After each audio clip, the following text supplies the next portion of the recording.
As Sister Jamila lights her candle, she whispers a prayer passed down to her through over 40 generations of her family. The rising smoke carries her prayer high into the heavens. She is a member of the original Christian church, started almost 2,000 years ago. But what happened to this original church, and where do we find it?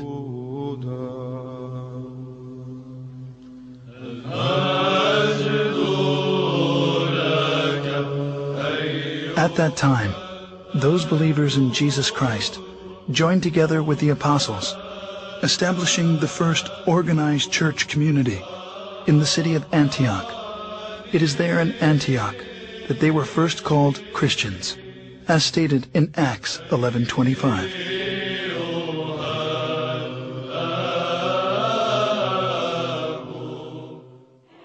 Scholars estimate there are over 2,600 groups today who lay claim to being the church, or at least the direct descendant of the church described in the New Testament. As Christianity has inarguably played a considerable role in our history, it is important to understand the factors which have led to its current divided state.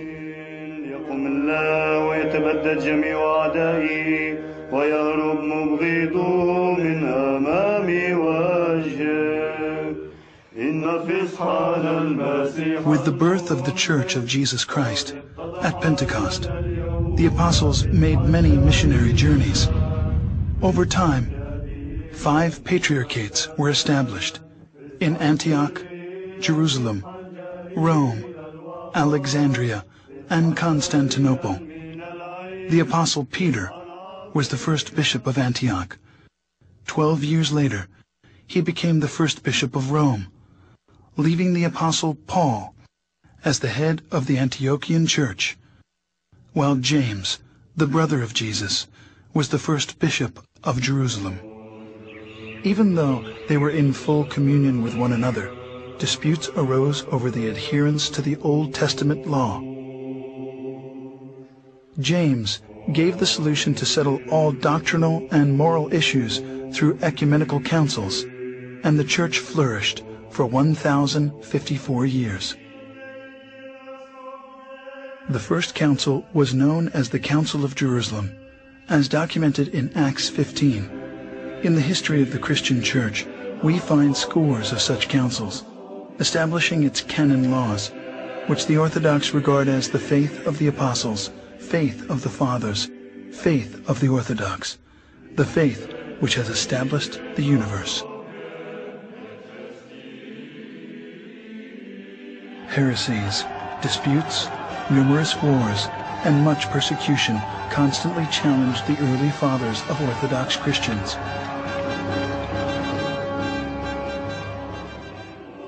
But because the church was unified, it continued to survive. At the Ecumenical Council in 325 at Nicaea, the bishops decided they needed a creed. After much prayer and some 90 years, what's known today as the Nicene Creed was finally written.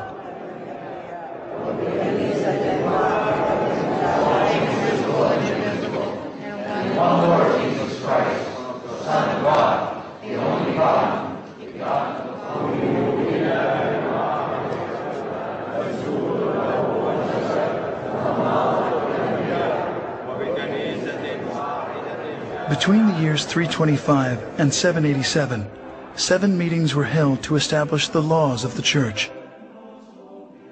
These became known as the 7 Ecumenical Councils. The faith of the Church at the close of its first 1,000 years was the same. The doctrine, the creed, the government were all recognized as one everywhere. This one church was the Orthodox Church, which has weathered many attacks. This cohesion, however, was soon to end.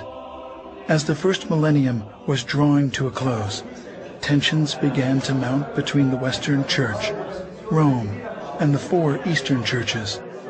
The bishops of Rome began to claim authority over the other 4 churches, on the claim that the Roman Patriarch was the only true successor of Peter. two giant issues emerged. First, Rome's declaration of the Pope's supremacy, and second, that the wording of the 700-year-old creed be changed. As disunity led to conflict, a cardinal was sent by the Roman bishop to slap a document on the altar of the church in Constantinople during a Sunday worship, excommunicating the Patriarch of Constantinople from the church. The final consequences of these tragic events was a massive split. The Great Schism occurred in the year 1054. Pursuing his claim of universal headship of the Church, the Patriarch of Rome broke from the other four churches, creating the Roman Catholic Church, independent of the other.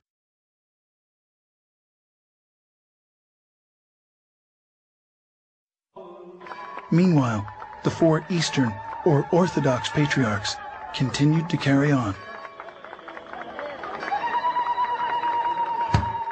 In 1517, a little-known German monk named Martin Luther, protesting certain Roman Catholic practices, nailed a 95-point thesis to the door of the Roman Church in Wittenberg. His critique started what is now known as the Protestant Reformation. Fueled by complex political, social, and economic factors, in addition to religious problems, the Reformation spread like a raging fire into virtually every nook and cranny of the Roman Catholic Church. As decade followed decade, many branches of Protestantism took various forms. Different divisions insisted they were neither Protestant nor Catholic, most wanting a less centralized form of leadership. Anyone could start their own church, which led to today's 2,600 different Protestant denominations. While many profess to being Christians, they reject the biblical data which speak of the historic church, throwing the baby out with the bathwater. Some pretended to be the New Testament church, but were seriously off base, leading many people far astray from Christ and the church.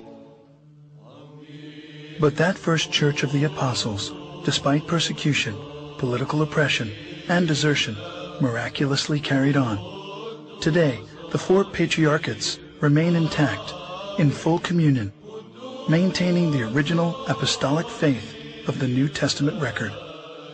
The holiest two Christian shrines, the Nativity, where Jesus was born, and the Sepulchre, where Jesus was buried and resurrected, are still protected to this day by the Orthodox Church. As the 165th direct successor to the Apostle Peter, the Patriarch of Antioch, Ignatius IV, presides on a street called Straight, as is mentioned in the Bible. Patriarch Ignatius IV took his name after the great martyr Ignatius I, who was the third to preside on the throne of Antioch from 67 to 107 AD. Records of Orthodox tradition hold that Ignatius of Antioch was the young child Christ took up into his arms in Matthew 18:3. We did not invent orthodoxy. Churches cannot be invented. And nobody can make a church. And Christ is the only one who spoke about his own church. And we believe that we stick to orthodoxy because it is his own church.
Mielușelul lui Dumnezeu, Fiul Tatălui, Cel ce ridici păcatul lumii, miluiește-ne pe noi, Cel ce ridici păcatele lumii.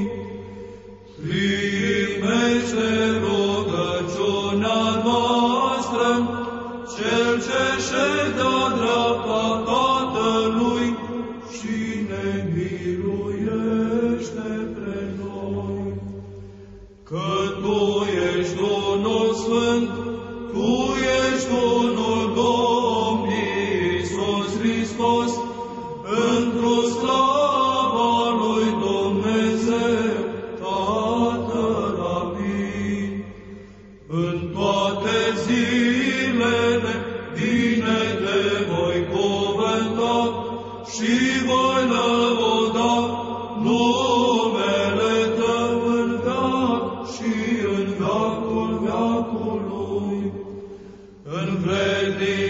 Învrednicește-ne, Doamne, în ziua aceasta, fără de păcat să ne păzim noi.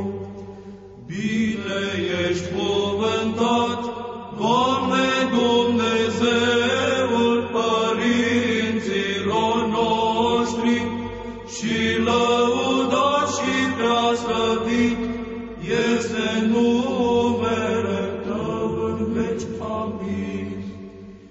Fie, Doamne, mila Ta spre noi, precum am nădăjduit întru Tine. Bine ești cuvântat, Doamne, învață-mă în dreptările Tale. Bine ești cuvântat, Doamne, învață-mă în dreptările Tale. Bine ești cuvântat, Doamne, învață-mă în dreptările Tale. Doamne, scăpare Te-ai făcut nouă în neam și în neam. Eu am zis, Doamne, miluiește-mă, vindecă sufletul meu, că am greșit Ție.